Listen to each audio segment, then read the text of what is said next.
William Shakespeare was an English poet, playwright, and actor.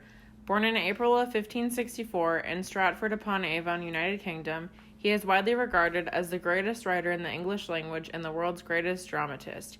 He wrote at least 154 sonnets and about 37 plays. Shakespeare was the son of a merchant and glove maker. His mother likely taught him how to read with his father, probably being illiterate. Although William Shakespeare is recognized throughout the world for his many works, his personal life remains a mystery. He did marry an older woman, Anne Hathaway, and the two had 3 children together. William Shakespeare mysteriously died on his birthday, and a strange epitaph was found in Stratford's Holy Trinity Church. In modern-day education, Shakespeare is taught in high schools all across America. In schools, they use his plays to discuss the topics of themes, motifs, and characterization because Shakespeare writes with deep and relatable concepts to many people of different backgrounds. Shakespeare is required in the Common Core high school English language arts standards, but it is not a requirement in most college curriculums. His plays also include a broad use of irony, imagery, rhythm, and other literary devices. The most common Shakespeare plays taught in high schools are Romeo and Juliet, Hamlet, Macbeth, A Midsummer Night's Dream, Othello, and Julius Caesar. He is often credited with having a profound influence on language, literature, theater, and other elements of culture. Shakespeare's influence is just as profound throughout the world today as it was thousands of years ago.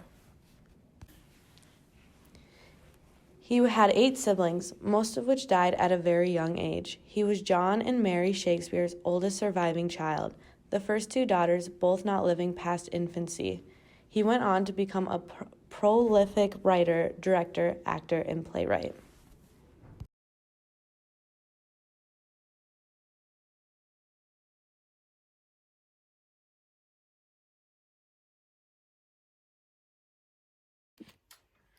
Welcome back to the Wheel of Shakespeare, the only show where we recognize English we do not understand.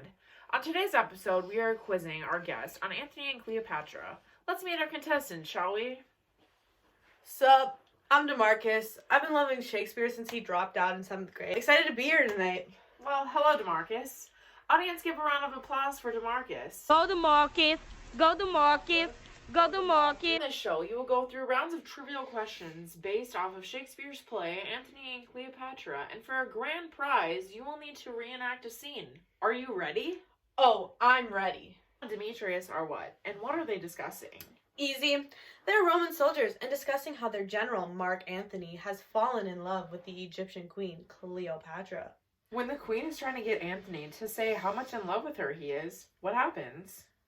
A messenger from Rome greets them, but Antony wants nothing to do with him. Cleopatra insists he listens because he should never go against Caesar or Antony's wife Fulvia. He says Rome means nothing to him. His duty is to stay and love Cleopatra, leaving Philo and Demetrius shocked. In the second scene in Act 1, Cleopatra has a soothsayer or fortune teller come visit to reveal her and her maids, Charmian and Iris's fortunes. She reveals they will live longer than the queen. Antony has turned his mindset back to Rome again, and Cleopatra is not happy. She sends a messenger to him and says what? Antony's wife and brother Lucius have lost a battle to Caesar. Another messenger then expresses that Fulvia, Antony's wife, is dead. Antony is worried that his actions with Cleopatra caused this to happen and runs back home to Rome.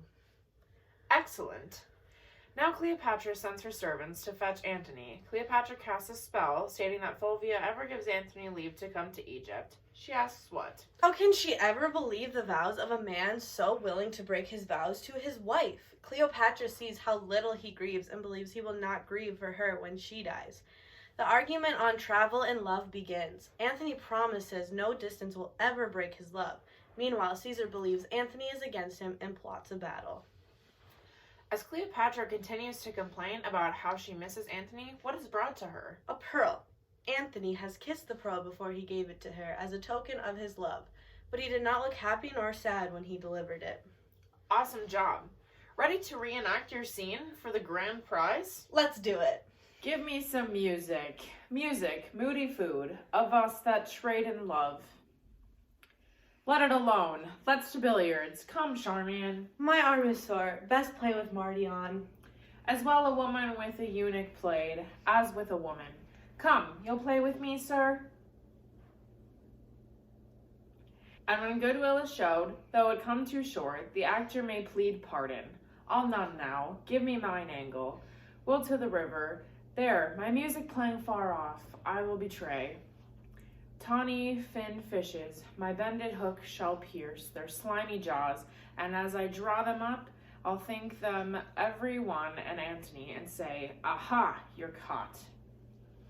'Twas merry when you waggered on your angling, when your diver did hang a salt fish on his hook, which he with fevency drew up. That time, oh times, I laughed him out of patience, and that night I laughed him into patience, and next morn, ere the 9th hour, I drunk him to his bed, then put my tires and mantles on him, whilst I wore his sword Philippan. Oh, from Italy! Ram thou thy fruitful tidings in mine ears, that long time have been barren. Madam, Antonio's dead. If thou say so, villain, thou killest thy mistress, but well and free. If thou so yield him, there is gold, and here my bluest veins to kiss, a hand that kings have lipped and trembled kissing. First, madam, he is well. Why, there's more gold. But, sirrah, mark, we used to say the dead are well. Bring it to that. The gold I give thee will I melt and pour down by ill-uttering throat. Good, madam, hear me.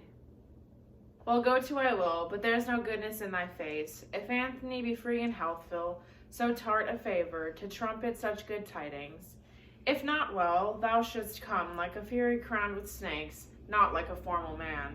Will't please you hear me? I have a mind to strike thee ere thou speakest, yet if thou say Antony lives, is well, or friends with Caesar, or not captive to him, I'll set thee in a shower of gold and hail, rich pearls upon thee. Madam, he's well. Well said. And friends with Caesar. Thou art an honest man. Caesar and he are greater friends than ever. Make thee a fortune from me. But yet, madam, I do not like but yet. It does lay the good precedence. File upon but yet. But yet is the jailer to bring forth some monstrous malefactor. Prithee, friend, pour out the pack of matter to mine ever, the good and bad together. He's friends with Caesar, in state of health, thou sayest, and thou sayest, free. Free, madam? No, I made no such report. He's bound on to Octavia. For what good turn? For the best turn, I thy bed. I am pale, Charmian. And welcome back to the Wheel of Shakespeare. DeMarcus, you have the opportunity for the fast money round. Are you willing to take your chances? Well, was Shakespeare born in Stratford-upon-Avon? Fantastic. Pompey agrees to keep peace in exchange for what? For rule of Sicily and Sardinia. One of Pompey's soldiers plans to assassinate the triumvirs. Why? So Pompey can have world power, but Antony's general wins a victory over the kingdom of Parthia. When Antony and Octavia leave for Athens, what does Caesar do? Caesar breaks his truce, wages war against Pompey, and defeats him. Caesar plans on taking over, but would have to start a fight with Antony in order to do so. After Antony sends Octavia to Rome, what does he do? He returns to Egypt to see Cleopatra and assemble a large army in order to fight Caesar. Antony loses the battle and flees onto Cleopatra's ship. And lastly, what all happens at the end? Well, Cleopatra kills herself, so she won't confess to sending troops to destroy Caesar. Antony, who thinks Cleopatra did confess, vowed to kill her. Antony, with grief, decides he will join his one true love and has one of his servants kill him, and Caesar buries him. Michael Billington says that the actors who played Antony and Cleopatra are a magnificent match. He also stated that the director, Simon Godwin, proves yet again that he combines a contemporary eye with a fastidious ear for Shakespeare's language. The supporting cast for the play is commendably strong. We did not hate the play Antony and Cleopatra, but it was definitely not our favorite play of Shakespeare's. We chose the play Antony and Cleopatra because it was one that we had never heard about. Both of us enjoyed the challenge of picking a play that was new to us.